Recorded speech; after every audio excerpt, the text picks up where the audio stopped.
Hey guys, it's Kaz here, and today I'm finally doing a video that I've been going on about doing for ages. It is my top 10 worst / least favourite tropes / themes.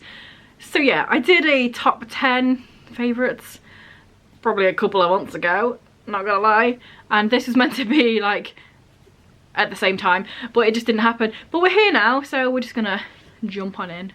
Me from the slight future here, I totally forgot to mention that this video was inspired by Lei Chan Reads, so obviously link that down below. She did videos about tropes that she loved and hated.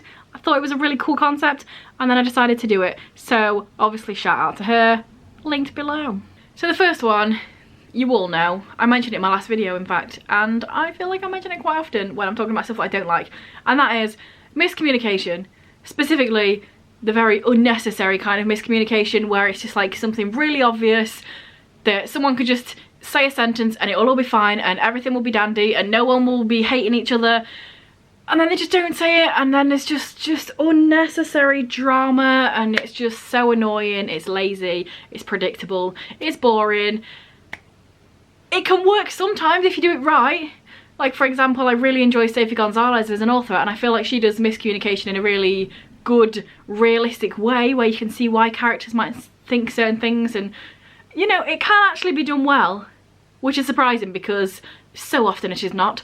But yeah, generally it's just terrible, it's lazy writing, it's I can explain and then they just don't say anything. It's just annoying. I'm sure you can all agree with me. I don't really need to say anything more than that. You understand, I'm sure. Let's go on to number 2.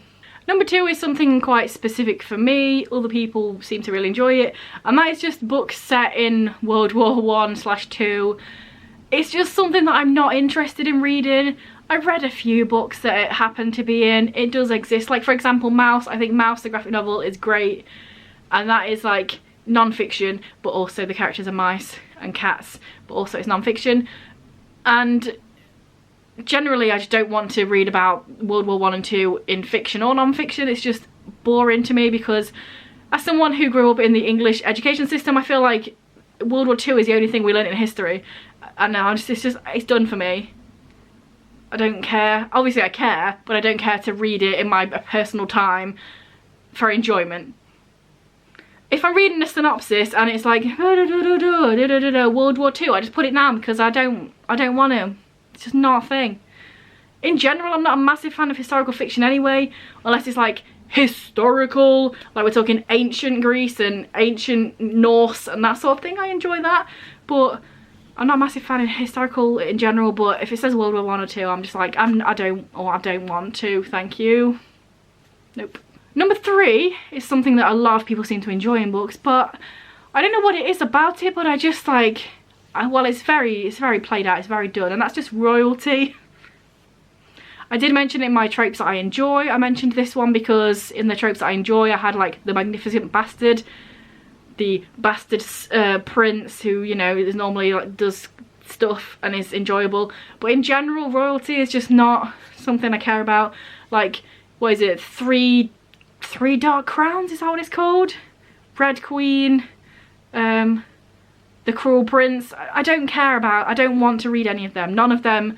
I look at them books and I just don't have any interest in reading any of them.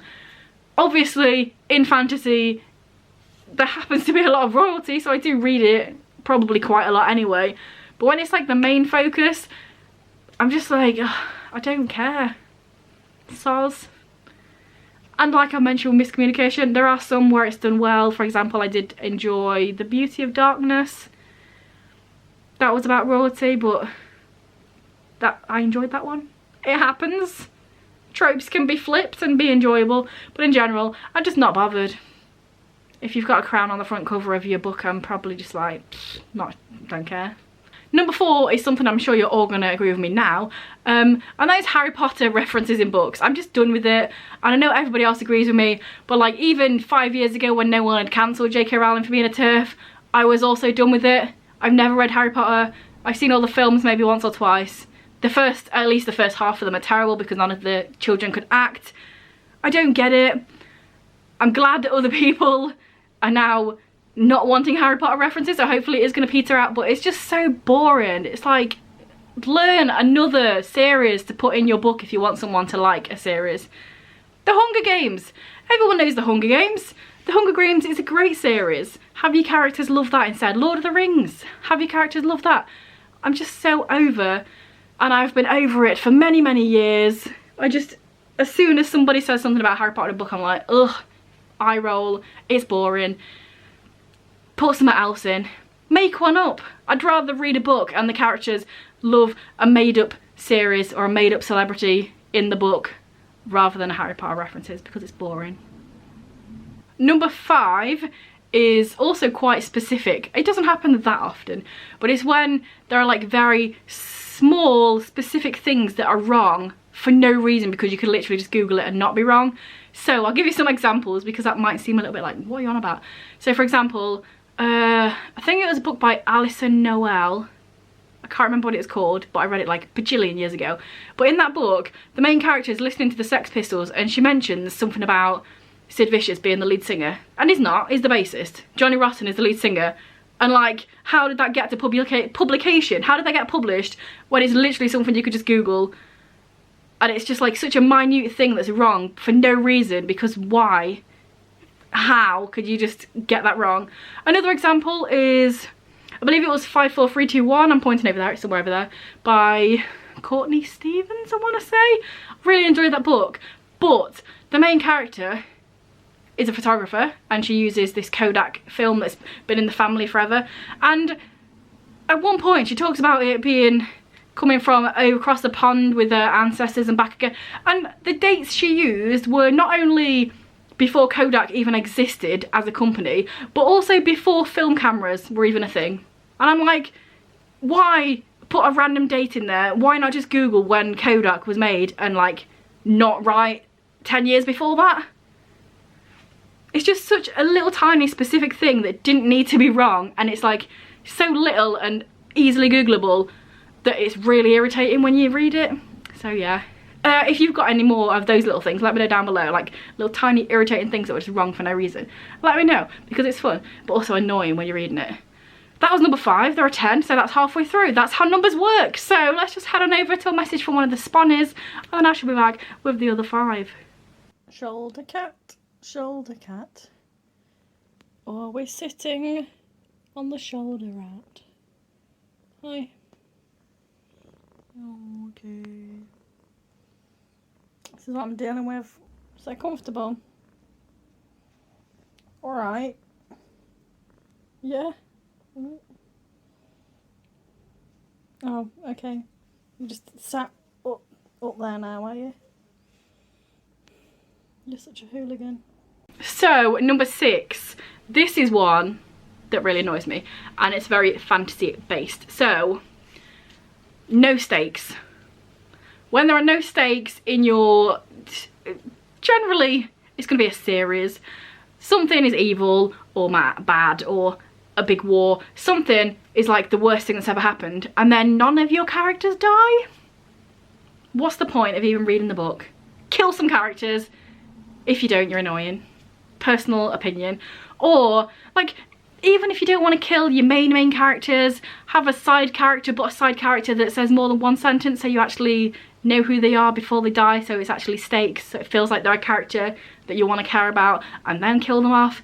It's just so annoying. It's like, it makes the book boring to read. When you're reading a book and none of the characters die, it's just like, well, it's not even plot armor at that point, it's just. And also, let me just, this is definitely spoilers for this series, but I feel like everybody who's gonna have read it has read it now, and if they haven't, then just like skip ahead a little bit. But I'm sure you've all heard of A Court of Mist and Fury.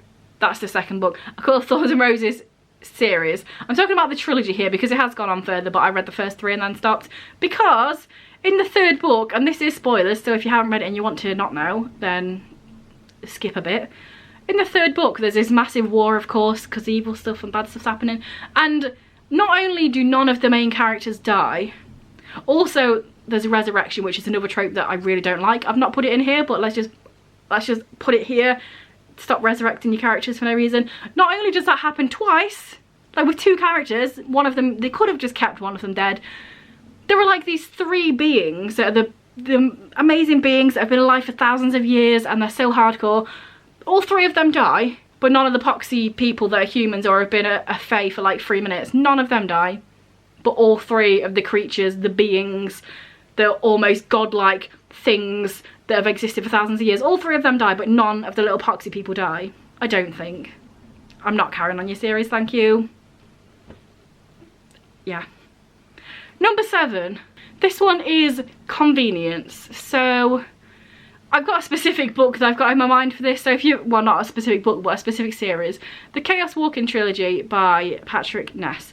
I really enjoy Patrick Ness as a writer, and I did really enjoy the series, but the convenience of the baddie turning up at every flipping twist and turn and no reasoning behind how he knows where the main characters are all the time, it just got irritating.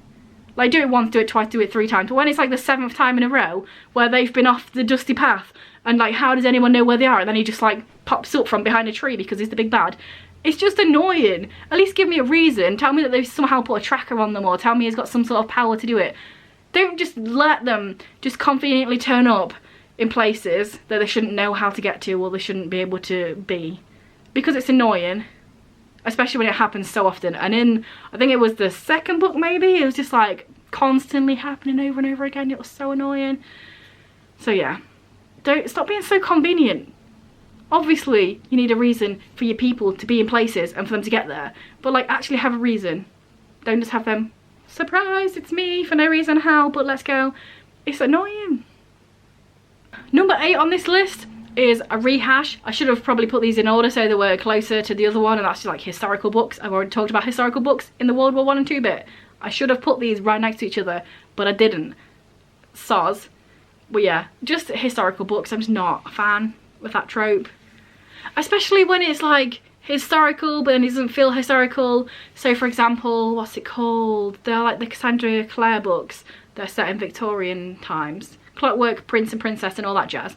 And then the characters just act as if they're like teens from 2010. What's the point of even being set there when nothing about that period is even there? But then also, when you are in that period and stuff is set there, I also don't like it. So either way, I'm just not a fan of historical fiction.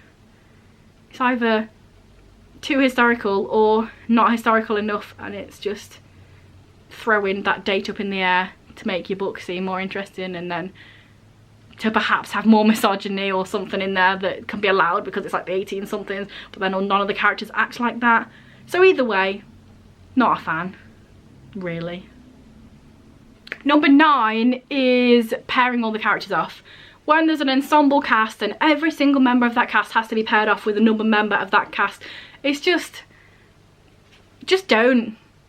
Characters are allowed to be single. Characters are allowed to have interests outside the little tiny group. And there's always at least one pairing, but probably generally more than one pairing, that just don't have anything about them to be together, and then they just do because they have to be together because they're in this group and they have to pair everybody off because romance is such an important part of the story, even though it isn't, because it's normally like a fantasy series where they're trying to do stuff, but then they also have to make everyone romantic within each other for no reason. And yeah, it's just boring, isn't it? Why does every single character have to be paired off? I've got Cassandra Clare in my head again because I know loads of people like them, but what's her name? Izzy and Simon? I don't get it. Sorry. Is her name Izzy? Can't remember. Don't even like that series. I read them all. Terrible author. But yeah, don't get it. I could just put Cassandra Clare on here in general, how she writes the same story over and again, but I won't do that because I know a lot of people like her stories, and I did read a lot of them, but then I stopped because it's the same series over and over again. Literally the same characters over and over again. That's just Jace, but in the 1800s, literally exactly the same. That's not how lineages work. Moving on, the last one. It's not really a trope or a theme, so I've put like 2 little tiny specific things, 2 for the price of 1, because neither of them are realistically tropes or themes, but they're 2 things that I'm not a fan of, so I thought, you know, add them up, especially because I put World War I and 2 and history in here, so realistically, those are the same thing, aren't they? So these little 2 for 1 just make it up to a normal 10, and that is, first of all, second person writing. I just don't like it. I don't get along with it. My brain can't handle it. I read it and I just can't. And I know some people love it, but I just can't. Like, for example, the Broken Earth trilogy. Everyone raved and ranted and raved and loved and absolutely adored that series. Not one person mentioned that half of the book, literally half of the book, is written in second person writing, because if they did, I would not have bought all 3 books and then forced my way through one of them and then unhold the series because I fucking hate second person writing. Nobody mentioned it. How? Literally every other chapter is in second person, and it got to the point where I was reading it and in my brain I was purposefully swapping out the second person and writing it as if it wasn't second person in my brain to make it be acceptable to read, because I dislike it that much. I put that first book down for several months in the middle because I just couldn't handle it. And I mean, just on that book in general, I did quite like it, but I just couldn't force myself through another book of that, because I looked at the second book and it was also still loads in second person writing. So I don't care how good your world building is and how good your characters are, because they were in that first book. What's it called? The 5th season? N.K. Jemisin. They were good. But I just can't. And the second part of this 2 for 1, British accent. It really fucking grinds my gears, and it's not just in books, just in life in general. When people say British accent, it really annoys me, because not only is Britain literally more than one country, in England just on its own, if you go 10 miles up the road, people have different accents every single place you go. There's no such thing as a British accent. And it really annoys me when I'm reading a book and they say British accent, because I'm like, what? Who? Where? Is this person from Leeds? Are they from Edinburgh? You know what I mean? What is going on? But yeah, there we go. Those are the tropes that I'm not a massive fan of. But even within them, you can find certain things that you enjoy. I mentioned a miscommunication one that I enjoy. Sometimes a book can do something that you don't like well, but in general, no. No thank you. So yeah, let me know down below some of your least favourite tropes, themes, things that are in books. Also, like I mentioned earlier, let me know any like little niggly, really Googleable things that you've seen in books that are just like, why and how did this get past your editor, when it's literally just a fact that's wrong. Cameras weren't invented then. The Sex Pistols singer is Johnny Rotten. Let me know down below. And yeah, if this is your first video by me and you enjoy it, then maybe check out some of the other ones. You could even watch the favourite tropes one if you want, because that's definitely linked somewhere, or it has been. And yeah, subscribe also if you want. And I shall see you in a few days with another video.